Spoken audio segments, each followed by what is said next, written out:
Well, thank you, everybody. Why don't we go ahead and get started in our session on solutions to scale and manage your CMMC consulting and assessment activities. I'm Tom Leahy. I am the Senior Vice President of Sales and Business Development with SureShield. And on the call with me today, I also have Sanjay Kumar, who is our CEO and product strategist. We have both been servicing the risk and compliance and safety areas for combined each one of us about 30 years. So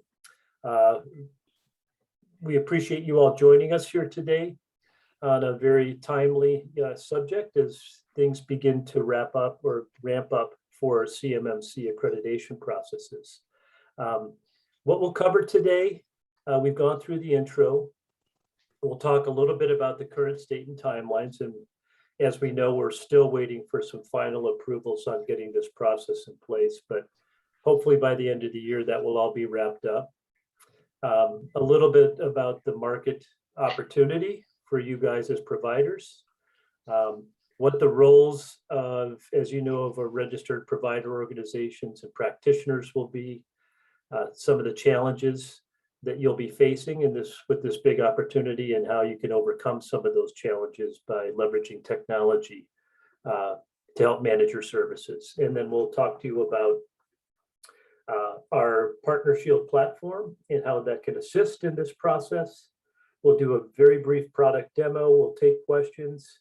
And then for those of you that express interest, we can follow up with the opportunity to work with the platform itself.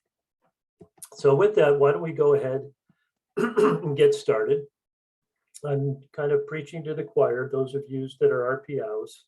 As you know, we're still kind of waiting for the final, sign off by the DoD on the whole CMMC accreditation process, but there are several organizations that are obviously right now working on getting their accreditation certification. And more importantly, a lot of the organizations, the OSCs, the organizations seeking compliance or seeking certification will start applying for certification. And many of them really are going to need a lot of help, as you know, and that's where your services as an RP or an RPO can help them. They're going to need a lot of help in getting prepared. Many of them, as you know, are kind of unfamiliar with the process and just beginning to look for services. But all those will need to be certified by 2025. And don't know if that timeline will change given how things have slowed down a little bit on the DoD side. But right now, the intent is that anyone that wants to continue supplying the Department of Defense is going to have to be CMMC accredited by no later than 2/25. And of course, it behooves them to do this sooner because most likely, the earlier you have that certification, it's going to put those organizations in a better position to secure new contracts. And this, as we know, affects all 300,000 providers in the DIB. So what's the opportunity today? As you know, there's been some studies that have said this is potentially about a $15 billion market between the types of services, the certification process, and going through all that. So it's a significant opportunity for those that can help these OSCs get prepared, and not just a significant financial opportunity, but a very important requirement to help secure and protect, the sensitive data that our government and others are working with. And those will be in the form of a variety of different things that can be provided. Obviously, companies are going to need to have assessments done and reports on where they're at in that process. As you know, part of the requirements of the certification process or part of some of the areas relate to having good scanning and vulnerability management and remediation processes in place. So identifying where there can be holes in an environment and making sure those get fixed and reduce the overall exposure and risk. There is the need to protect the CUI data to have good processes in place to assure that any CUI data that these organizations are working with are properly protected. And so they're going to need help from companies who can, one, help them organize that appropriately, and then two, put good processes in place to protect that data. And then beyond just the CMMC, there's a greater issue with this whole 889B oversight, making sure that no currently telecommunication products that are provided by today 5 Chinese related companies and their subsidiaries, make sure that those are not in any way in use, whether that's with the contractor or not. So it's even extended beyond just CMMC, some things that they're going to need to do. And then of course, you'll need to have good vendor management and oversight processes. So it offers a very big opportunity.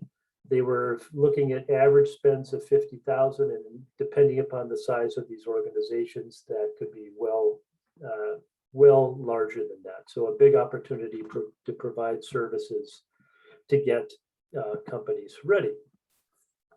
And what, as you know, obviously the roles that you'll play as an RPO and RP is to help prepare them for the certification readiness, to conduct assessments, and also to identify compliance gaps and help them with what they need to be doing currently as well, because as we all know, there's still the requirement for them to comply with the NIST 800-171 processes. So while this is all getting implemented, that cannot be forgotten. So in a current state, making sure that they're ready with the 800-171 and then preparing them for the CMMC level assessments, and knowing at a level 3, there's 110 of those NIST controls that are part of the CMMC maturity level 3.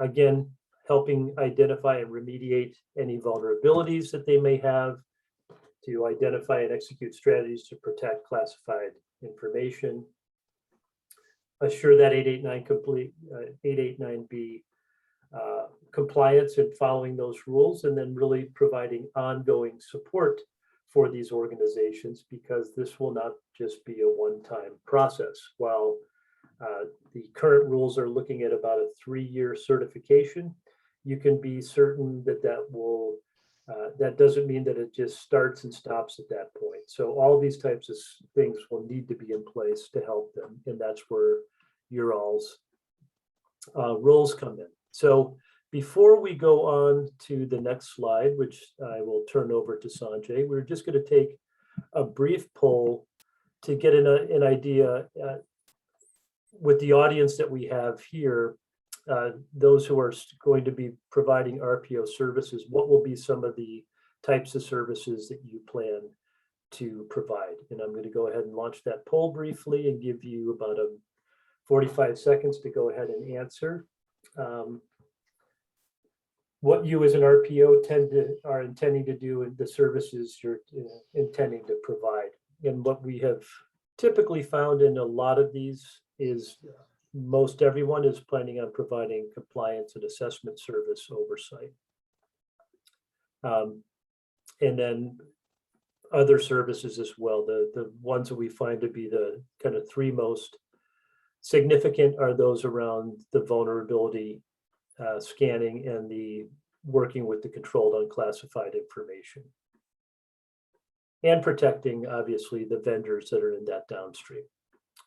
Great. So almost everyone that's answered has indicated compliance-related services, and that about a half of those are also intending, Sanjay, to do vulnerability, CUI, and then a smaller group on the vendor management side.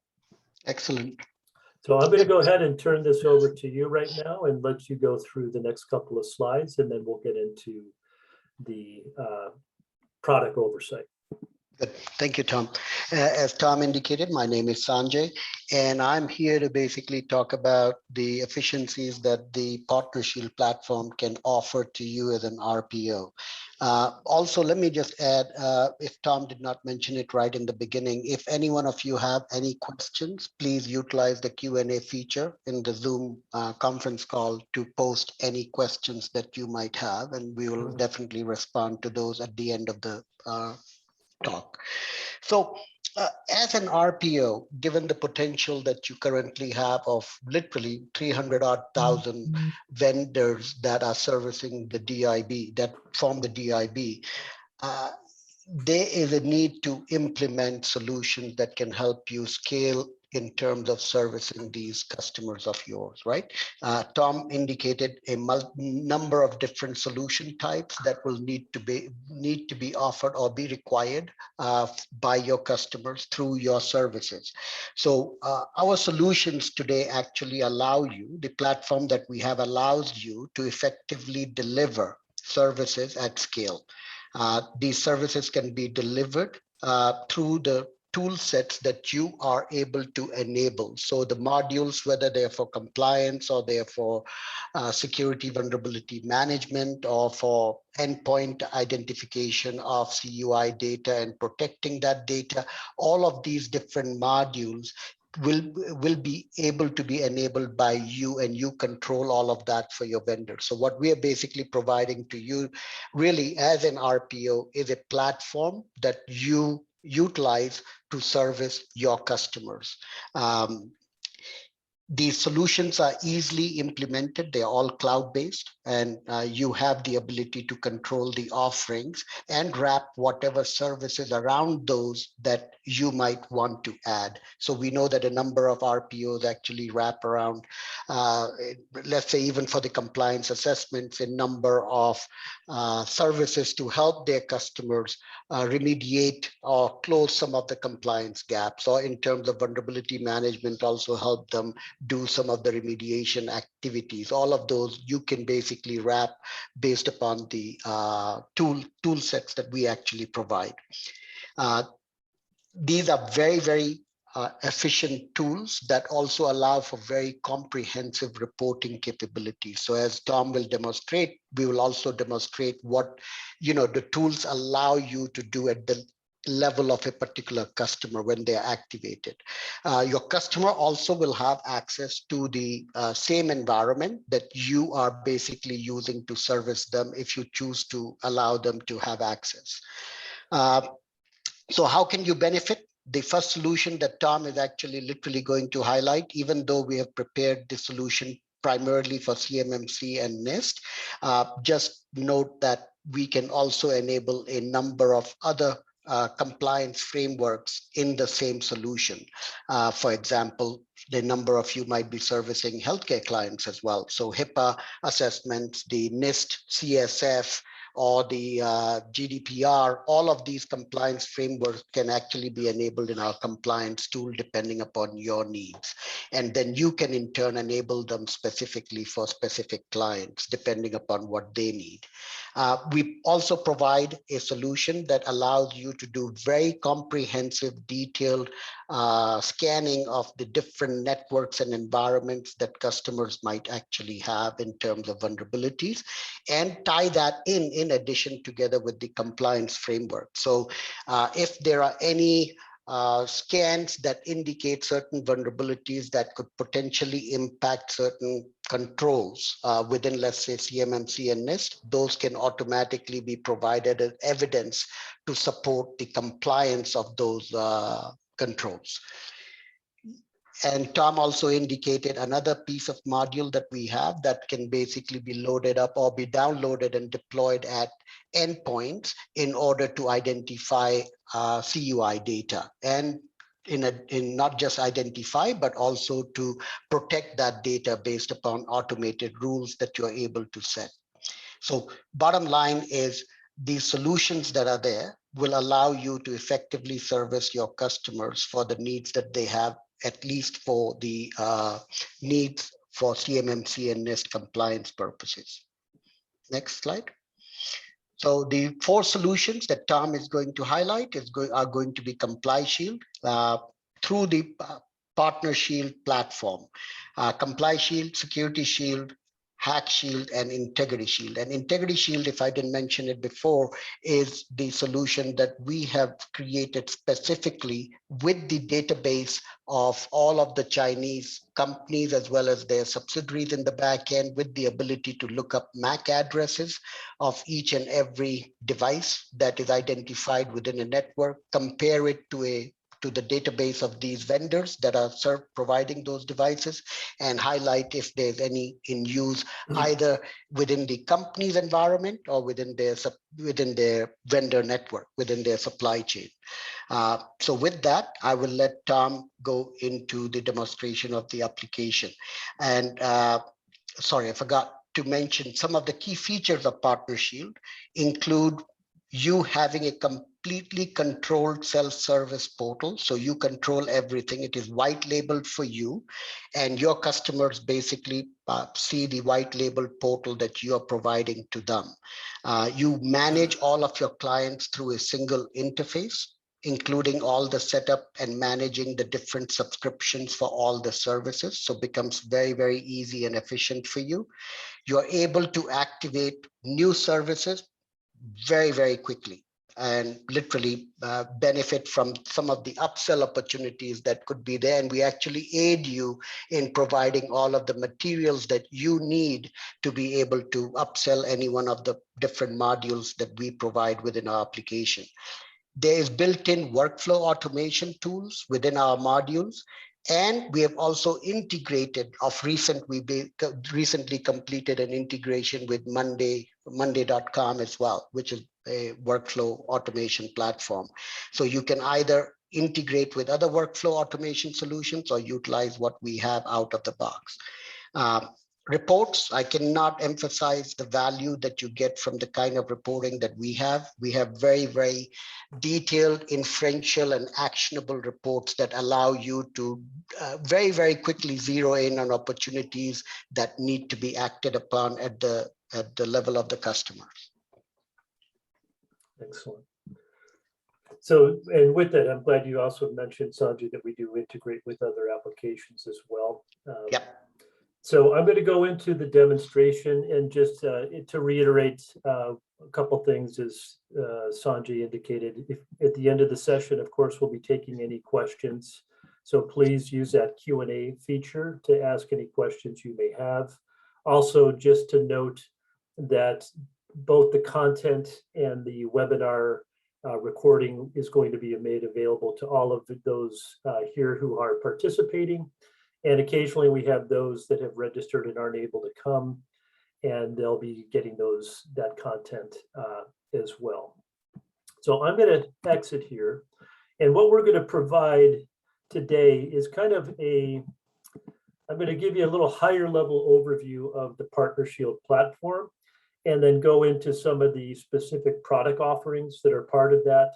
At the end of the session, if there's interest in getting into more significant detail around those, we will set up time with those of you that are interested in such to get you even further deeper down into what these solutions can do. But as Sanjay mentioned, we have in terms of how we've constructed the SureShield and the PartnerShield portal is really designed to service RPOs or MSPs. So in the case of this, I'm signing in as an organization called Acme, and they're an acting RPO or an MSP. And when I come into that, I'm going to spend a little bit more time, first of all, going through the management processes that you have. So first of all, because this is a bit of a dummy site, what you would first see when you come into it as you're managing your clients are any specific alerts or tasks or reports that you've run or scans that you might be running would show up in this area and alert you to certain activities that you need to take in managing the client base that you have within here. And it would be specific to all the different clients that you have. So over on the left-hand side is really where you get access to the different tool sets and features that are in here. And I'm first going to go into talking a little bit about the setup process and the white labeling process. So you can see in this case, this particular portal has been labeled as the Acme portal. And then in how you go about doing that, we have a lot of different tools to make it very easy to set up your site, to co-brand your site, to bring in things like your logos, any thumbnails that you want to be showing that are specific to white labeling your particular portal. More importantly, when it comes to setting up customers, you can see there's a really simple way to go into managing the customer process. In this case, this particular organization has 5 customers that they're working with. In this view, it's first of all showing me what the name of that customer is, the number of users I have within that customer base, and then also what are the services or products that I may have activated for that particular client. And modifying that is really quite simple. So if I wanted to come in, let's say in this Semper company, I've been working with them with our HackShield, which is our CUI data identification module. And now they've indicated that they're actually interested in me conducting some more significant assessments for them. All I have to do is click and say, I'm going to edit that customer. And when you go over to this area that's called the module subscriptions, it's going to pull up for you. And this is not all of the different services or modules that are available in the platform, but it will show up for you anything that you may be wanting to activate for that particular client. So maybe after working with them, I've also convinced them that we need to be doing some scanning services for them. All I have to do is click this button and say add it, and now it's going to be added for that particular client. Or we're going to now, after doing an assessment, we've determined that they actually need to be assessed at a level 4 for CMMC. Again, it's merely clicking that button, updating this, and then those services that you're going to provide to that customer are activated for that client really quite simply. The same goes for adding new customers. So it's a real simple process. They have to do nothing more than just click on this plus button and say, add that new customer. I can give it, obviously add names. I want to point out here again, each one of your customers can have their own white label version as well. So when you're customizing it for them, they're going to see things like their logos, things in their policies and the like that are relevant to them as the customer of you. And in this case, the customer of Acme RPO services. So I can do some customization to what they see. And again, the same process. It's simply by going over and determining what are the modules that I'm going to activate for them, clicking those buttons, and you'll notice as well, I can also take away those services. So maybe I've done something for a little while and now I'm not going to do them anymore and I can pull them back. It's that simple. And then you have the full-on view of all your customers in this portal setting. Now, oftentimes, as part of the processes as well, you may need to do things like have those customers upload certain documents that you need to see. They could be their policies, it could be some evidence of compliance around certain controls. And there's an area, what we call a customer document portal area, where they can go in and move any documents that you may need to be looking at or seeing under that customer document area. And then lastly, you can map things like the different users and customers to the different products and services that you're going to set up for them. You can set up users within here. And even in some larger organizations, particularly when it comes to things like security scans, they may have departments or sites underneath them. And so you can set up those different sites so that you can get views into, from reporting purposes, not just at a macro level, but perhaps at a micro level within an organization that you're working with as well. So the branding and the PartnerShield tools management for helping set up customers, again, is really simple. As we mentioned as well, we've integrated with other apps. So if you have any project management apps like Monday.com, other tools that you're using that help, you kind of consolidate a lot of this into one environment, we have APIs into those as well, so that it really helps give you what I would say is a centralized portal for managing all the service offerings that you may have. So those are some of the key components of the PartnerShield management process from an RPO perspective. Let's go into briefly, on the front end, what are some of those product offerings? And again, as we mentioned, we're going to go and do this, show these to you at a relatively high level. And again, those who continue to have interest, we will go deeper down into these offerings.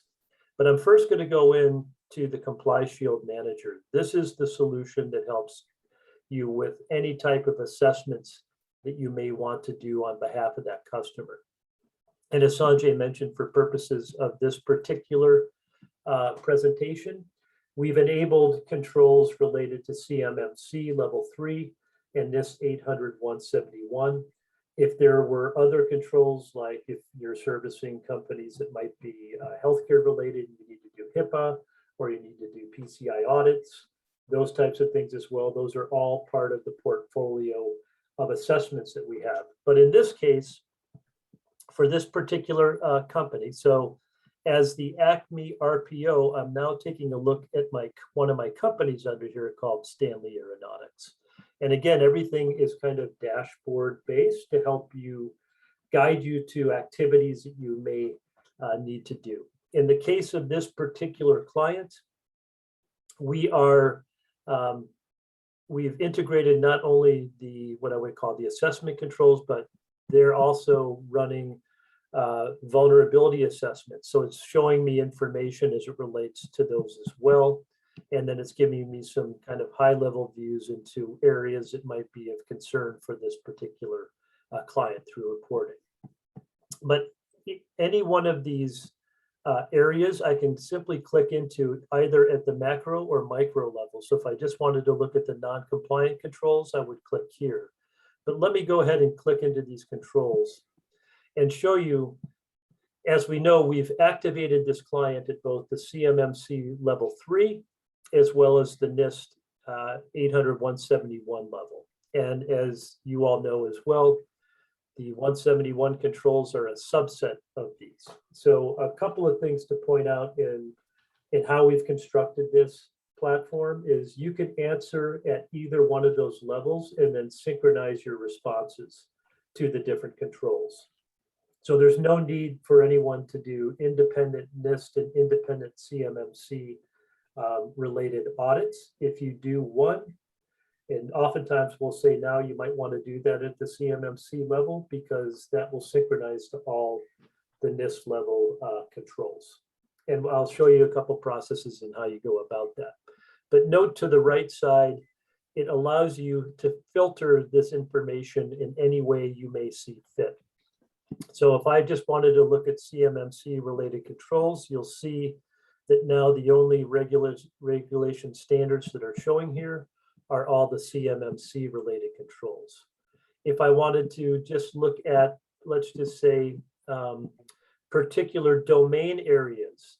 So I have awareness and training, and perhaps I have someone within my organization or at the customer level that is going to be responsible for doing the assessment on this particular domain. It's as simple as just clicking on those particular controls and then doing things like assigning actions out. So you can go ahead and actually send this out to members within your own organization or even people outside of it and say, I'd like for you, in the case of this, if I say a request for response, I basically input an email address, the name of that individual, and what they get is a web form that will ask them to answer the questions related to that particular control. So you have a lot of different ways in which you control the workflow distribution for the clients that you're servicing, whether you're doing those on your own, whether you're collaborating with that client themselves, or whether you're as an RPO assigning that work out to the RPs that are working with you as well. Now, if I were to just go into looking at things, let's just say that are not implemented, any one of these, it's just as simple when I'm going in to answer questions is clicking into the hyperlink on that. And then it's going to present me with the question as it relates to that different type of control that I'm working with. And at that point within here, then I can go ahead and answer those questions. I can add comments, and the system will track a history of those comments. I can upload evidence to support that. And then I also have implementation guidance around this, policies and procedures that are made available to you that can be either utilizing our policies. You can make those available to your clients. You can have them edit those. We tie them to all the different controls that may be out there. And they can even go in and upload their own policies in there as well. So I'm going to go back here and just, in some cases, maybe looking at ones that have been implemented to get a sense of, you can see here in this case, a number of comments were added. You can see that there's a history. So anytime, this is a continuous tool, anytime you update it, it will save the previous data, but it will update the most current data. So at points in time, you can go back into reports to see how things have changed over time.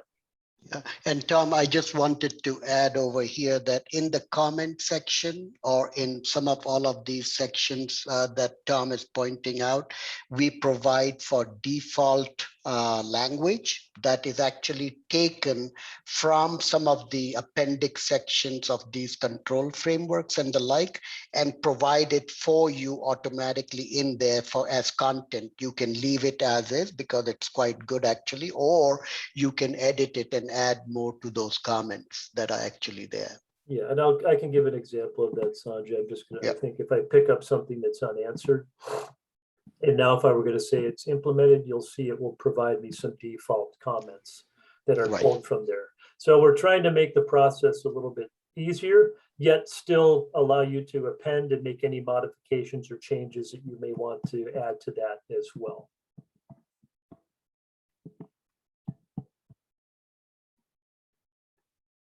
So I'm going to go ahead and exit out of here. And just also point out briefly, as we mentioned, we tie in a series of policies as well to all of these control frameworks. So you'll notice in this case, there are 33 because there are 17 related to the CMMC and there's 16 related to NIST. If I were to just click and segment those down, as I mentioned, we tied these also in as they're answering the questions, they're also relating to the policies related to that. So you can see in the case of this particular control, there's 22 related to this particular policy. I have a number of them that are compliant, and I have a few of those that are not compliant. And if I were to click into these and open them up, again, these can be branded to your particular client. You can see that I have the opportunity to edit those policies. If I've looked at what we have and I want to make modifications to accommodate that customer, I can upload theirs. But very importantly, in those cases, we've tied and linked those all to the different controls associated with that particular policy. And this all comes as part of the package of the compliance of the PartnerShield framework. So once they have begun to go ahead and enter that information, you have a whole series of different reports that get generated off of this. And I'm going to go into those briefly for you. So you'll note that because this customer is using it both the NIST 800-171 level and at the CMMC level, we have a number of DFARS reporting documents that are in here as well. So for the needs of the clients currently, all of those compute into NIST assessment scores. So if I run this report, based upon how I have answered or synchronized those questions on CMMC, it will aggregate and create an aggregate compliance score for me. And of course, as you are looking at gaps and you're fixing those gaps, hopefully these scores are going to continue to go up, obviously, and not go down. But it will, anytime something has been implemented, it's going to give it the default value score for that particular control. And then all of these types of reports, they can either be scheduled, they can be downloaded into other popular programs like Word, Excel, PowerPoint, PDF, and used for maybe other types of reports that you may be doing. Again, we also, based upon your answers to those, will generate a POAM report that also allows you, if you are looking at a particular control that needs further action and you're going to put a date of when that will be done, you can put that date on as you're evaluating that control, and that date as well will also populate the POAM report for you. And then lastly, we also output a system security plan report with anything related towards these particular controls. Again, for CMMC purposes, you'll have reports on compliance. You can see here, in this case, I can run this and filter this at a variety of different levels because this particular client was activated at a level 3. And I'm also have a NIST CUI on here as well. I can either pick those or even say, show me how I'm complying at the level 2 areas of this. In this case, I'm running it at the level 3. And again, it will come and it will output my compliance report in terms of how I'm doing or how this particular client is doing, and then allowing me to take various types of actions to help them improve. And you'll note, as we said, you can see how things have trended over time as well as we've been working with this particular client. So that is, and I want to be sensitive to time, Sanjay, so keep me on time. Sure. No, you've got time. That is the Comply Shield. Now, the Security Shield is the solution, as we mentioned, that's used for doing vulnerability scanning and management and remediation processes. The beauty of our solution are two. One, as Sanjay said, we have integrated and tied this into the compliance controls as well. But this can be deployed through the cloud. There's no requirement for on-premise work on your behalf. It's a utility that gets downloaded into that customer's network. It just has to have a Windows machine. And then that system will go out and identify all of the IPs within that network. And at that point, then you can determine within that which of those you want to scan. In some cases, there might be certain IPs that you don't want to touch, or certain IPs that you want to touch at different times. That all comes in the configuration setup process, which again, if there's interest, we can go through with you on a more detailed level as to how that works, but it's really a simple deployment and then a easy cloud-based configuration in terms of what you want to run, when you want to run it, how often you want to run it. If you have authentications that need to be done, you can do that as well at those deeper levels, and then set up those scans to run whenever. When you do that, then you will get regular information at any given point in terms of where things stand with the most recent scans that have been done. And it gives you that in a variety of different views. So in the case of this client, they have 40 host assets that are running 567 pieces of software, and we've identified close to 4,000 vulnerabilities and processes for remediation on those. So it's just different ways for you to be able to go in and look at this particular information. So if I wanted to look at these host assets, and again, we have the filtering criteria. Maybe I just want to say, show me the ones that have the most critical problems right now. and what those problems are. It will help me identify those IPs. What are the vulnerabilities associated with those IPs? And if I were to go into these, if I've run regular scans, it will show me how things have changed over time. So you can see in this case, this particular over a time period has gone up and down a little bit. It will show me, sorry, I'm going a little fast. Not only where the problems are on these, what are the vulnerabilities, but then what are the remediations that need to be done to correct these problems. And those can be used for you to either provide those services for that client that you're working with, or help them, direct them as to what they need to do to reduce that risk profile. This as well then comes out with a ton of different types of reports that can be run to help them understand their security posture. So if I were to go into the SureShield components, you'll see that there's close to almost 25 report types. And then of course, all of these can be configured to run how you want them. So there's a multiple different ways in which you can determine how you want to run those particular reports. One of the most famous, for instance, is our top remediation report.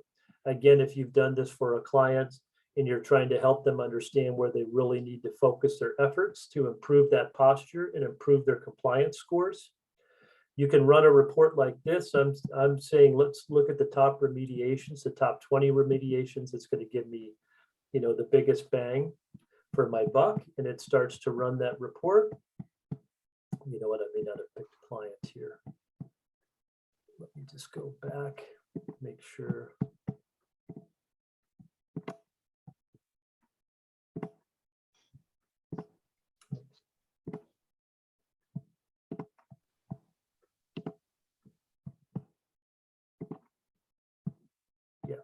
And now we'll run that remediation report. And now you can see the output that's come out. So it gives you some really nice executive summaries showing you of these 40 hosts, which of those have, what are the various degrees of severity of those, the vulnerabilities associated with them, and then most importantly with these, the remediation solutions. And it will even show you a timeline or kind of a progression timeline that as you act on these, what impact does that have on reducing overall risk within this particular organization? And just as importantly, it will provide you with issues like the amount of time that may be required. We're doing some modifications or work with these reports that can be made available so that you can use these as ways to determine, let's say, the costing of the time that you're going to need to charge for helping do these remediation services as well. And again, a ton of different types of reports that can be run out of this system. That is the SureShield solution. And again, a lot of the customers that we're working with are doing these types of services, so they like to have this as part of the compliance audits process that they're doing as well. I'm going to just go to two more briefly, and then Sanjay, we're going to pause and go to some questions. So the two other products that we have within here, and again, HackShield is our solution that's used for helping identify CUI or critical data identification in a customer environment. We've configured this, or this solution works beyond CUI data, but it will, if documents have been marked appropriately, it can go out and spawn within that environment on endpoints and identify if any CUI, where any CUI data may be sitting.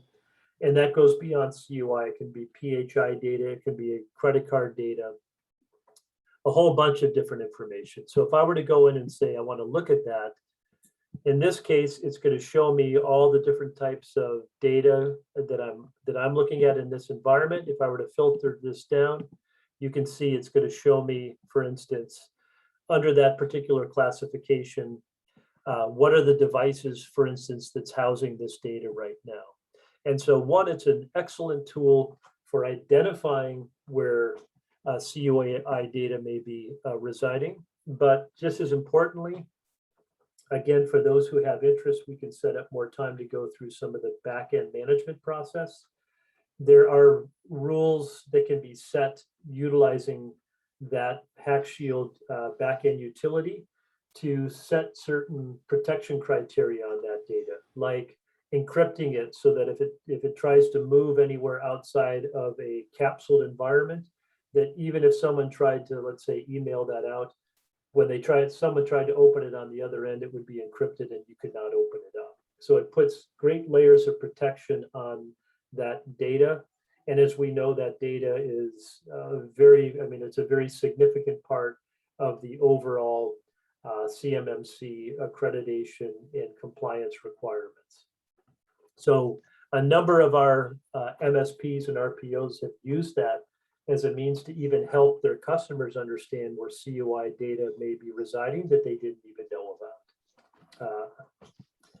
And then lastly, as we indicated, there is, beyond just the DoD, you can expect that a lot of these types of systems are going to begin to move into other governmental institutions.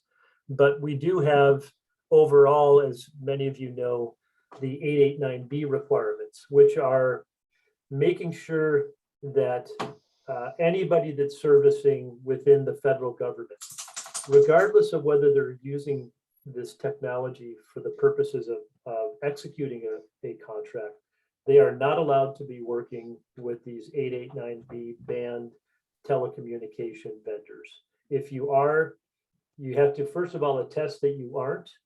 And if you are wrong, you can run into a lot of issues around false claims and a number of other pretty significant financial penalties that can come along with this.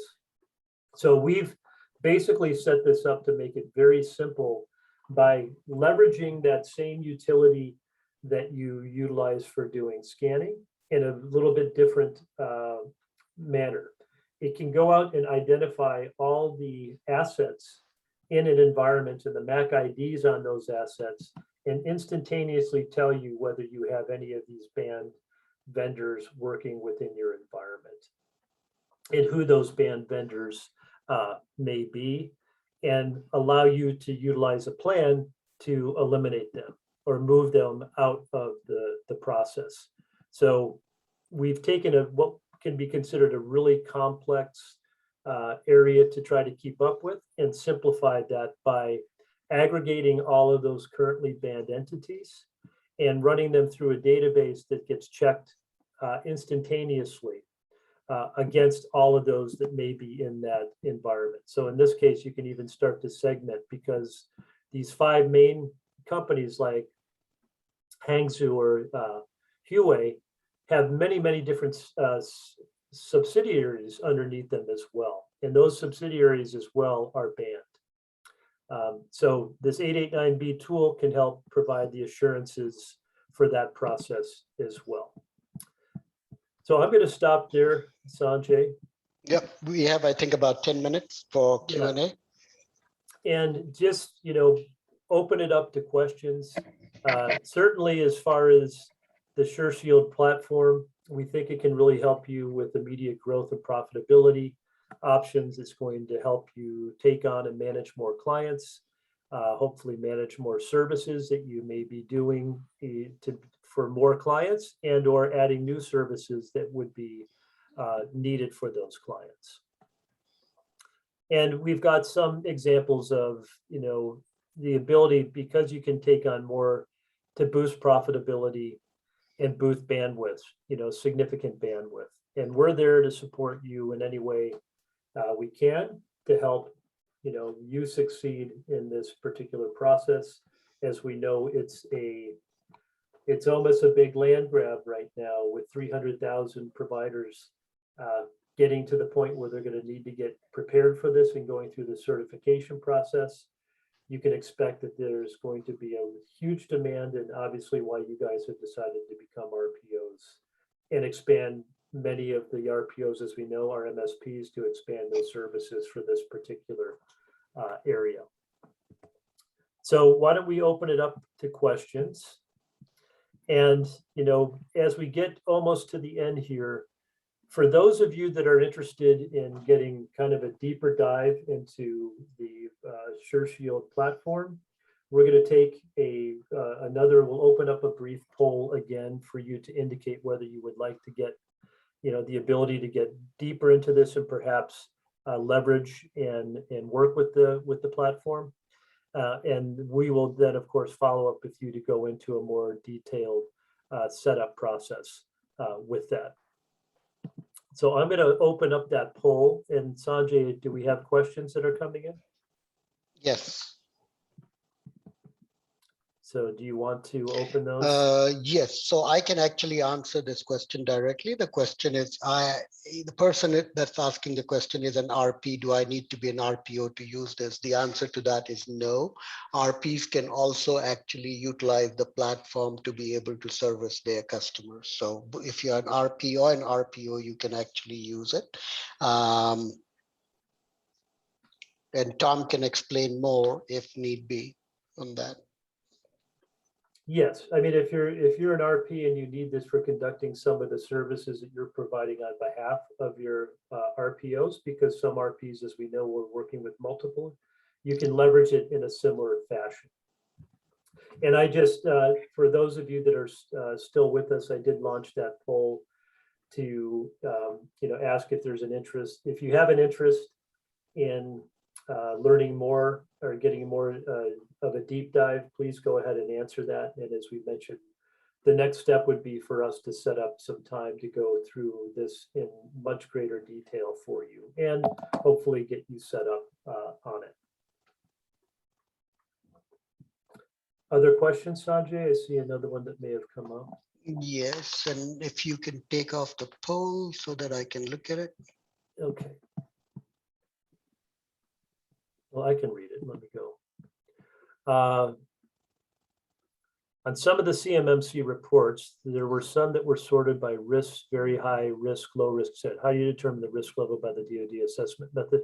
By the DoD assessment methodology scoring is the question. And I think that relates, Sanjay, to some of those. Remember, they can also, yes. You go ahead and answer it. You go ahead. Yeah, so the risk rating is actually one that is set by us as a default. However, you can actually go in, and we utilize the same methodology as the DoD is recommended to basically go ahead and do a risk scoring. But that is something that you can also do as an MSP by specific organizations to score their individual risk on each and every one of those controls and set that. And that is something that you might actually want to do periodically based upon perhaps what the organization is doing to further improve their processes or establishing protocols or other tools and the like. But yes, those things are set by us as a default with the ability for you to go and modify them. Yeah, to configure them as you see Yes. fit for your client. Okay. Other questions? I see one in terms of how does this work from a pricing perspective? So we provide the products and services at discounted levels to our the RPOs or the MSPs that we work with. And there's, I can go into more detail with that with those of you who are interested, because there are some different costing for the different modules. However, we are bundling, for purposes of CMMC, we're bundling what would be the cost of the compliance assessments for CMMC with NIST. So you get both of those frameworks for the price of one. And it's a very relatively low cost. Those are, on average, maybe about $1,200 per year per customer that you're working with. That would be a cost to us for you. So a lot of our, you take those and you can, as Sanjay mentioned, bundle them with other services, mark those up as you see fit. We provide that costing, and in most cases, our MSPs and RPOs are then setting the prices for the services they're providing to those customers. And if there's interest in more of those, for those of you who have indicated interest, I can give you some outline of what those may be on the individual products. that are offered here. I'm not seeing any other questions at this time. I will have noted those of you who have expressed interest in further follow-up. So for those of you who answered yes, please expect a follow-up message from me, and we will outline some time to go into a deeper dive with you. And I will leave it open for a couple more minute or two if anyone else has rethought or wants to go in and answer whether they'd like a follow-up. If not, as I mentioned, you will be getting this content and this presentation and a follow-up message to you as well. And for those of you that said maybe later, we'll check back in and look at times to do that as well. So we wish you all the best in this journey and this big opportunity, and obviously a very critical process to help assure that the suppliers are really protecting this very valuable data and protecting the assets of our nation. So we appreciate all the services you are all doing to help with that out there as well. And if there's no further questions, then we'll go ahead and wrap up the session and thank everyone again for their time. For those of you, again, who are interested in follow-up, you'll be hearing from me shortly. And then all of you who are participating will be getting this content as well. And if you need anything, it will tell you, where to go to get any further help from us. All the best, and thank you very much. Thank you.